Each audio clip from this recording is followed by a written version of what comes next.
Hi friends, welcome to Annams recipes. இன்னைக்கு இந்த vlogல பொங்கலுக்கு நான் என்னென்னலாம் சமைச்சேன் அப்படிங்கறத தான் பார்க்க போறோம்.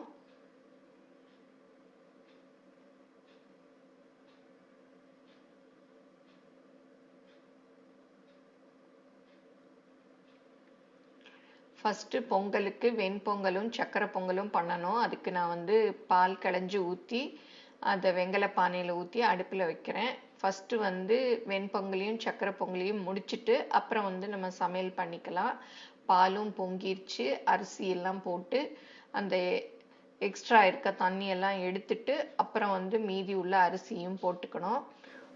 ஏன்னா அப்படியே போட்டுட்டோம்னா தண்ணி நிறைய இருக்கு இல்லையா, வெளியில பொங்கி பொங்கி ஊற்றும். அதனால எக்ஸ்ட்ரா தண்ணி எடுத்துடணும். அரிசி நல்லா வெந்த உடனே வெல்லத்தையும் போட்டுறணும். நம்ம எவ்வளோ அரிசி எடுக்கிறோமோ அந்த அளவு வெல்லம் போடணும். போட்டு நல்லா கரண்டியால் அப்படியே கிளறி வேக விடணும். அரிசி வேகிறதுக்கு முன்னாடி வெல்லத்தை போட்டுட்டிங்கன்னா அப்புறம் அரிசி வேகாது.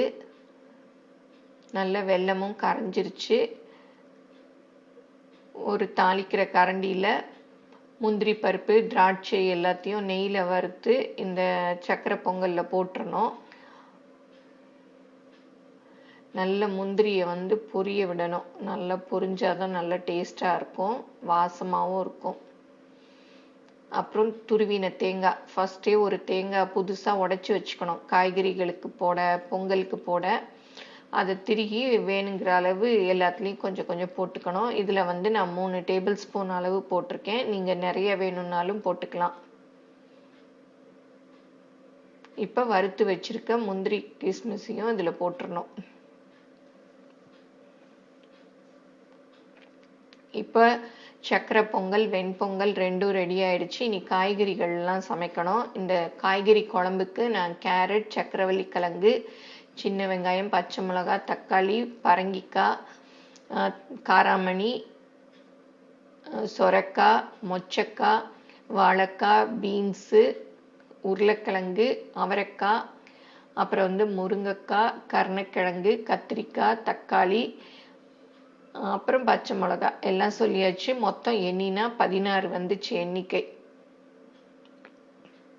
இது எல்லாத்தையும் நல்லா தோல் சீவி கழுவி க்ளீன் பண்ணிட்டு நமக்கு எவ்வளோ சைஸ் வேணுமோ அந்த சைஸ் நறுக்கி வச்சுக்கணும். கத்திரிக்காயை நறுக்கி தண்ணியில் போட்டு வச்சுக்கணும், இல்லாட்டி கருத்து போயிடும். அப்புறம் நான் வாழைக்காய் பொரியலுக்கு வாழைக்காய் நறுக்கி வச்சுருக்கேன்.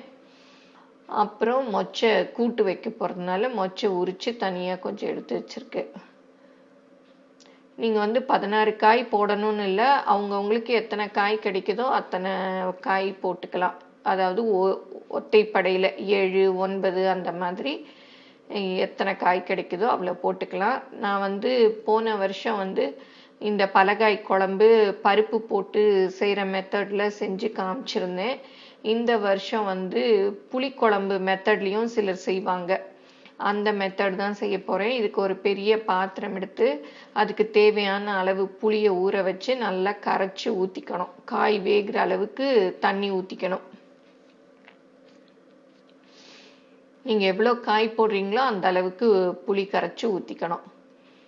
அப்புறம் அந்த புளி கரைச்சி ஊற்றிருக்கோம் இல்லையா, அதில் காய்களுக்கு தேவையான உப்பு போட்டுட்டு அப்புறம் சாம்பார் பொடி, அதுவும் நீங்கள் எவ்வளோ காய் போடுறீங்களோ அந்த அளவு போட்டுக்கணும்.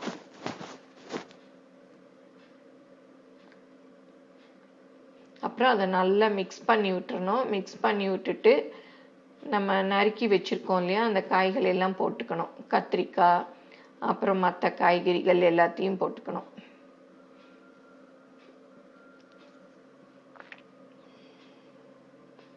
இந்த குழம்புக்கு பரங்கிக்காய் கொஞ்சம் அதிகமாக போட்டால் நல்லாயிருக்கும். ஏன்னா பரங்கிக்காய் அப்படி குழஞ்சி வேகும். குழம்பு திக்காக நல்லா டேஸ்டாக இருக்கும். அப்புறம் மொச்சை உரித்து வச்சுருக்கோம் இல்லையா அதையும் போட்டுக்கணும். போட்டு நல்லா மிக்ஸ் பண்ணி விட்டுட்டு ஒரு மூடியால் மூடி அப்படி வேக விட்டுறணும். நான் இன்னைக்கு சும்மா தான் வேக விடுறேன். நீங்கள் குக்கரில் வேணாலும் வேக வச்சுக்கலாம். அப்புறம் பக்கத்து அடுப்பில் பருப்பு மசிச்சிட்டேன். ஒரு குக்கரில் பருப்பு, பாசிப்பருப்பு, மஞ்சப்பொடி, கருவேப்பிலை, வரமிளகாய், சீரகம் எல்லாம் போட்டு தண்ணி ஊற்றி அப்படியே வேக வச்சிடணும்.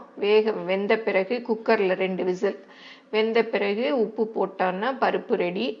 அப்புறம் இப்போ நான் வந்து மொச்சை கூட்டு அதே குக்கர்லேயே மொச்சையும் வச்சுட்டேன். அதில் வந்து துவரம்பருப்பு, மொச்சை, வெங்காயம் போட்டு வேக வச்சிடணும்.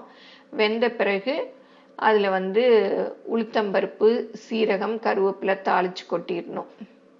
கொஞ்சம் காரத்துக்கு மிளகாப்பொடி, தனி மிளகாப்பொடி போட்டுக்கணும். அப்புறம் தேங்காய் தூவிட்டு அப்படியே நல்லா மிக்ஸ் பண்ணி உப்பும் போட்டுடணும். வெந்த பிறகு உப்பு போட்டுக்கலாம். போட்டு நல்லா மிக்ஸ் பண்ணி விட்டோன்னா மொச்சை கூட்டு ரெடி. இப்போ வந்து குழம்புக்கு தாளிக்கணும். குழம்பு நிறைய இருக்கிறதுனால கொஞ்சம் நிறைய எண்ணெய் ஊற்றிக்கணும். ஒரு 4 டேபிள் ஸ்பூன் அளவுக்கு. அப்புறம் சீரகம் கொஞ்சம் நிறைய போட்டுக்கணும். நம்ம குழம்பு தாளிக்கிற மாதிரி தான். கடுகு, அப்புறம் கொஞ்சம் வெந்தயம், உளுத்தம்பருப்பு, அப்புறம் பெருங்காயம் வந்து நிறைய போட்டுக்கணும். ஏன்னா கிழங்குகள் எல்லாம் நிறைய போட்டிருக்கோம் இல்லையா, அதனால 1 டீஸ்பூன் அளவு பெருங்காயம் போட்டுக்கலாம். அப்புறம் கருவேப்பிலை கொஞ்சம் போட்டு அப்படியே அந்த குழம்புல தூக்கி ஊற்றிடணும். இப்போ குழம்பும் ரெடி ஆயிடுச்சு. கூட்டு பருப்பு மசியல் ரெடி ஆயிடுச்சு.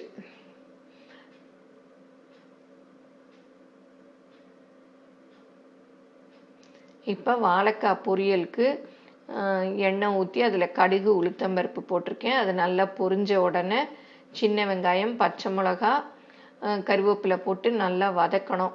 வெங்காயம் வந்து நல்லா வதங்கணும். வாழைக்காயை வந்து சின்ன சின்ன க்யூப்ஸாக கட் பண்ணி மஞ்சள் பொடி, உப்பு போட்டு வேக வச்சுருக்கேன். அதையும் இந்த வெங்காயத்தில் போட்டு நல்லா மிக்ஸ் பண்ணி விடணும். அப்புறம் துருவி வச்சுருக்கோம் இல்லையா தேங்காய், அதையும் போட்டோன்னே வாழைக்காய் பொரியலும் ரெடி.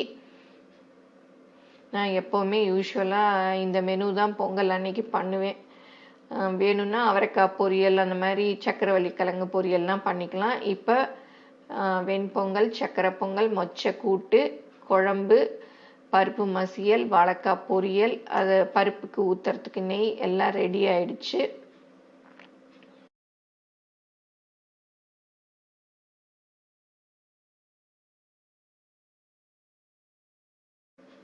செஞ்சு வச்ச பொங்கல், காய்கறி, குழம்பு இது எல்லாத்தையும் சாமி முன்னாடி இலை போட்டு அதில் வச்சு சாமி கும்பிட்டுட்டு சாப்பிடணும். இந்த காய்கறிகள் தான் நான் வந்து பொங்கல் அன்னைக்கு சமைச்சேன். இந்த வீடியோ உங்கள் எல்லாருக்கும் பிடிச்சிருக்குன்னு நினைக்கிறேன். பிடிச்சிருந்தா லைக் பண்ணுங்கள். எங்கள் சேனலை மறக்காமல் சப்ஸ்கிரைப் பண்ணுங்கள். ஃபேஸ்புக், இன்ஸ்டாகிராமில் அன்னம்ஸ் ரெசிபீஸை ஃபாலோ பண்ணுங்கள். தேங்க்யூ.